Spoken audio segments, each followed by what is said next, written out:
Hi there, welcome back to my channel. My name's Lai and this is My Kidney and Lai. In my first video, I kind of talked about why I started this channel. In this video, I'm talking about a little bit more about me and my kidney journey and how I came to be able to live and work on CAPD, continuous ambulatory peritoneal dialysis, a mouthful, I know, but it's keeping the end-stage renal failure away and keeping me alive and well. So this is really kind of a dry run for me on presenting my kidney journey, as I was actually invited this weekend to present on a patient panel to kind of talk about my kidney journey and how I came to the place that I am right now. So yeah, I think we should just get into it. So I'm British Chinese and I have lived in the UK all my life. I was born here, and in a similar way, my CKD story started at birth due to birth complications. It was actually told that the doctors told my parents that I would need dialysis as a baby and probably a transplant soon after. However, fortunately, my kidney function was actually relatively quite good, and I had very normal kidney function up until my late teens, really. And as a result, I lived a very ordinary childhood, and my life growing up was very much not impacted by my chronic kidney disease. My parents chose to raise me pretty much like everyone else within the family, with my siblings. And yeah, I had a pretty typical childhood of basically, I would say, a pretty typical childhood for a Chinese family, which is study, study, study, study, study, study, and yeah, having some good food along the way, which I know is quite different from a lot of other CKD patients out there.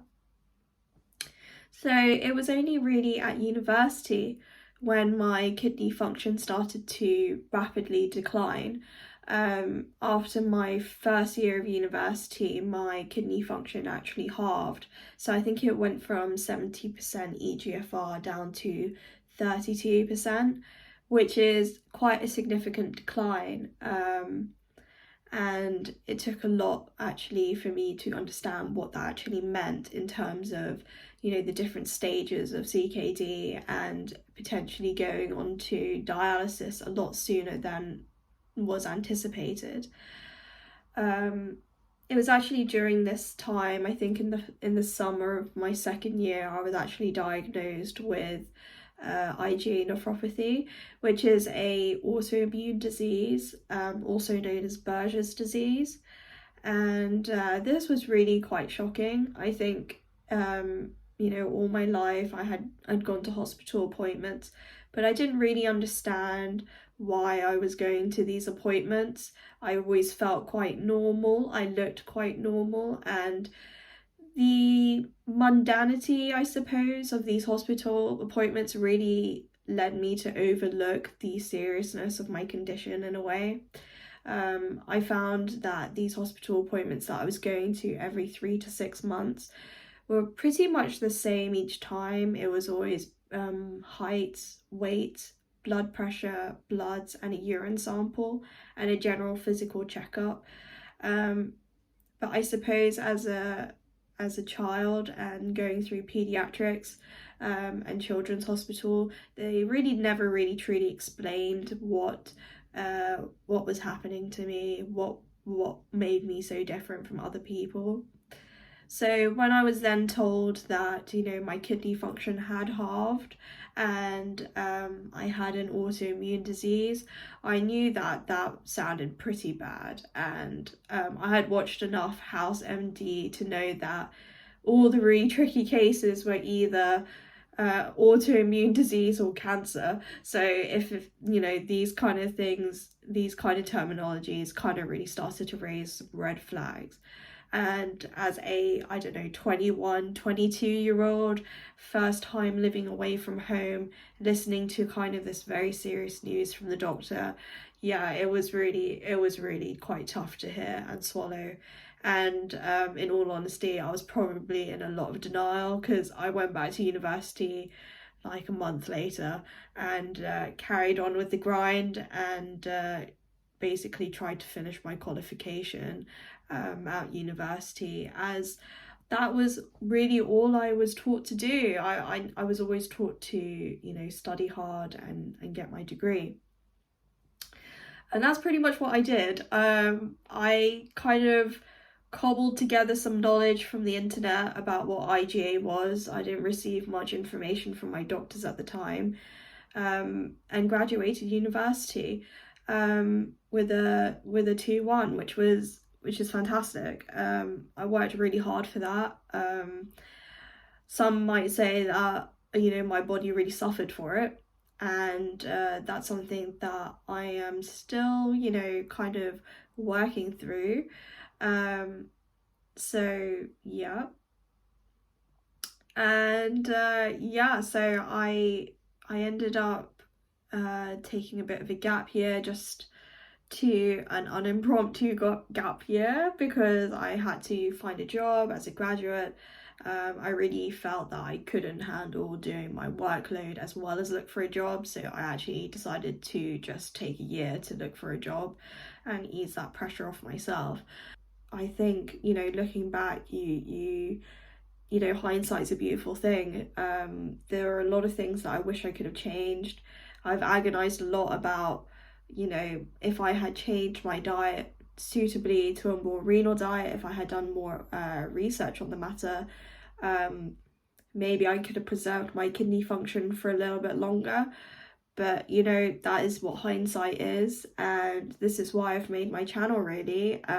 I hope that the people who watch this channel can learn some of my mistakes, especially young people with this disease. It's a very shocking and life-changing moment when you find out you have chronic kidney disease, and it can be very difficult as a young person to adjust your lifestyle to manage it. Anyway, moving on. So it took me about a year and a half, I think, to land my first graduate role position. I did have a number of offers by the end of the kind of recruitment cycle, but I decided to go for my first choice, really, which was a Big Four accountancy firm. And this was primarily because my family have a background in accountancy, and it was viewed as a very stable and structured career, which was quite appealing to me, as I felt that my life was becoming a bit unstable and uncertain with my kidney disease, and the potential that I would be going on dialysis quite soon. So I felt that having a structured career plan would be something that I would really benefit from, as well as having a bigger company surround me and support me through this kind of journey in my career, as I felt that they would have the resources and potential previous knowledge on how to look after a kind of a growing professional. So yeah, I decided to accept a audit and assurance role at a Big Four company, and yeah, I was very open with them about my kidney disease. I was very open about it during my my application. I don't think I talked about it in my interview itself, and it was not raised in my interview. But I did mention it in like the mitigating circumstances of the form. And as part of their D&I, like diversity and inclusiveness section. But yeah, it really didn't impact, I really do not believe it impacted my application process at all. And I only raised it once again, I think on the second day at work. So at the first opportunity that I could, when talking to my pastoral mentor at work, I mentioned about the kidney disease, and they were really accepting about it, and they just told me to put it on the HR file, and yeah, it wasn't really spoken about again. So yeah, I kind of led a pretty normal audit and assurance trainee life for the first year and a half, and I did really well at work, and that was all really good. I probably worked a bit too hard, but I kind of had in my mind that I really wanted to establish myself within the company, because I almost felt that I had to.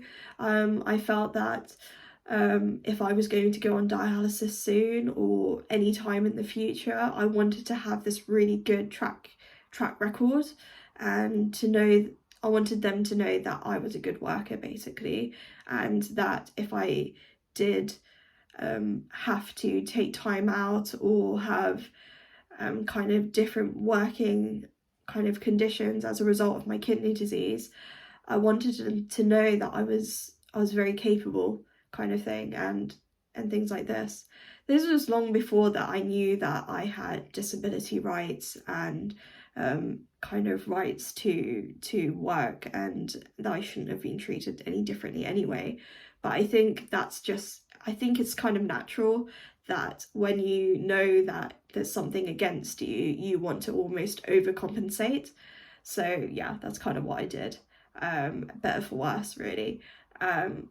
And yeah, funnily enough, on my first year of appraisals, I did really well in them, but I also basically had my end stage renal failure. So, yeah, take that as what you will.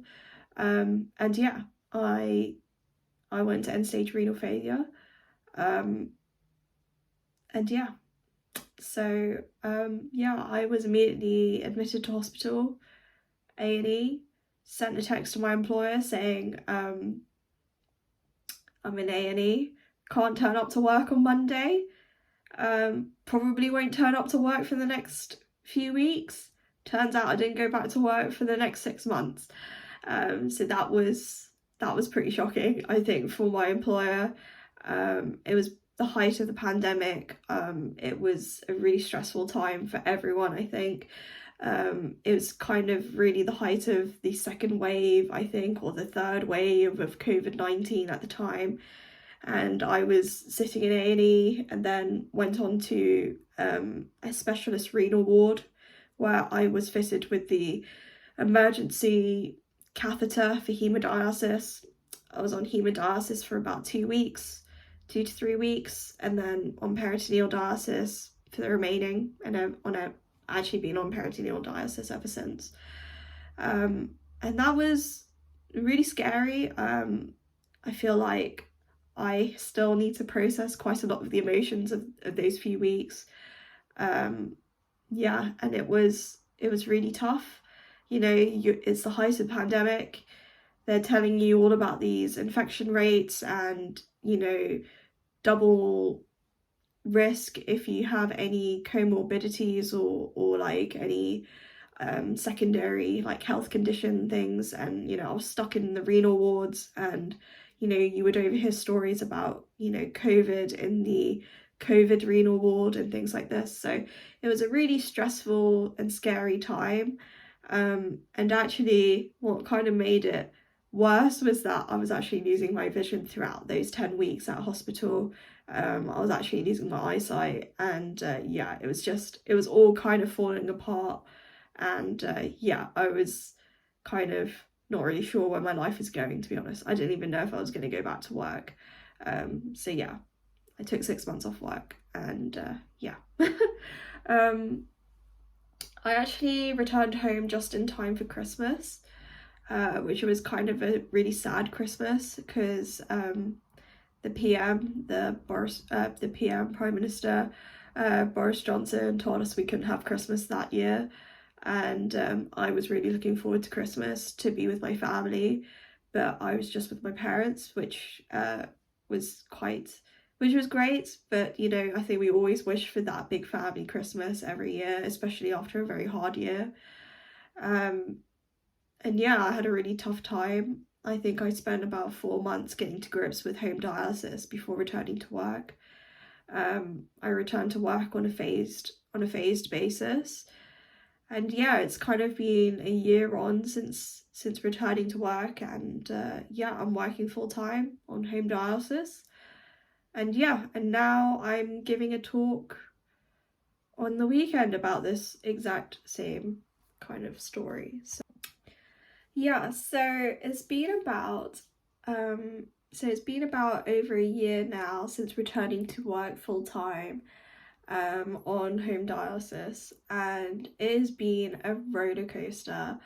I can't believe that I've actually managed to get as far as I have right now, and I can't wait to share like this particular part of my story in future videos, because I feel like I have achieved so much in the last year on PD.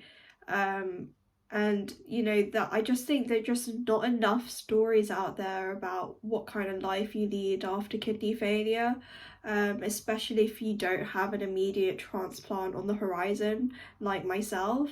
I am currently on the transplant list, but due to the fact that I'm an ethnic minority, they did say that it would take a bit longer for a kidney to kind of pop up on the list for me. So yeah, I kind of knew full well when I was returning to work that this was like something that I would have to get on board with. You know, if I wanted to keep my profession and my career, I really had to find ways and systems with my employer on how I, you know, handled my dialysis and could work a full-time job. And you know what? It's been a year on now. I did have a phased return in terms of hours, and you know, I'm now full time and I'm doing something like 37.5 to 40 hours in the peak seasons, the busy seasons, as well as studying for professional exams. Yeah, that's right. I'm on the audit and assurance graduate role scheme, and when I paused my role, I was just finishing foundation level, really, certificate level. So I have literally just sat my first set of professional exams. For the professional level, I did the ICAW, FAR and AA papers in June of 2022. I mean, I can tell you right now, that was like literally the hardest thing I've ever done in my life. I can tell you right now, that was the hardest thing I've ever done, and I'm so glad that it's over. I'm so glad it's over. I haven't received my results yet, but yeah, I think the achievement in itself that I managed to, you know, work my full-time job, go to college, you know, study in the evenings and the weekends, and actually sit my exams, what an achievement. And you can just bet that I'm going to be making so many videos about what that experience is like, and hopefully it just gives insight to a way of life beyond kidney failure and what life is like on dialysis for a young person, and that it's not the end and you can live a fulfilling life. And I admit that my life is, you know, very work-based, very career-driven based, and that's not for everyone. You know, I think it's not even for me sometimes. You know, sometimes I, you know, I'm working on dialysis and I think, what the hell am I doing? You know, why am I working so hard? Why don't I try and enjoy life more? Why don't I have an easier job and stuff like this? You know, I think this is just like a personality trait for me at the moment, and I'm happy with where I'm sitting at, where my life is sitting at the moment. And yeah, I hope this video is, you know, kind of provides some insight. So I guess a couple of closing comments really is just the fact that, you know, I understand that everyone's kidney journey is really different. and everyone has a unique story to tell, and you know, this is just my story. And to be honest, I found when I was, you know, growing up, I found very little information about chronic kidney disease in young people, particularly. I mean, you know, I'd be 15, 16, Googling CKD, and all I see are these kind of old people, you know, on pamphlets and things talking about CKD, and it's just not very relatable. And I think that was really bad in a way, because it's just I could never really, you could never really project what was happening to them as to what was happening to you. So I felt very dissociated with my disease growing up. But yeah, so I hope this story can maybe shed a bit of light as to, you know, chronic kidney disease, as well as what its life is like after end-stage kidney failure. I mean, it's not the end of the world. I definitely felt it was. I thought I would have to give up everything in my life, but I really have kind of gone back to where I was kind of before kidney failure. I mean, it's a very adjusted life. I am on home dialysis. You know, my days are slightly looking very different, and you know, my priorities are slightly different, but you know, I've managed to keep my career, and that was really important to me and still remains quite important to me today. So yeah, I thought this was I thought I could just give this like interesting, hopefully interesting insight as to what life is like after kidney failure, and maybe kind of inspire young people to realize like you can have a very full life after end stage kidney failure, and that you don't have to give up on everything. So yeah, that's kind of everything. This is probably like a super long video, and really sorry about that, but it's really hard to condense 25 years of my life. Can't imagine what it's like if you were a bit older. Yeah, so much more to talk about, right? I'm happy to answer any questions in the comments section below, but otherwise, like and subscribe to this channel, and I hope to speak to you soon. Bye!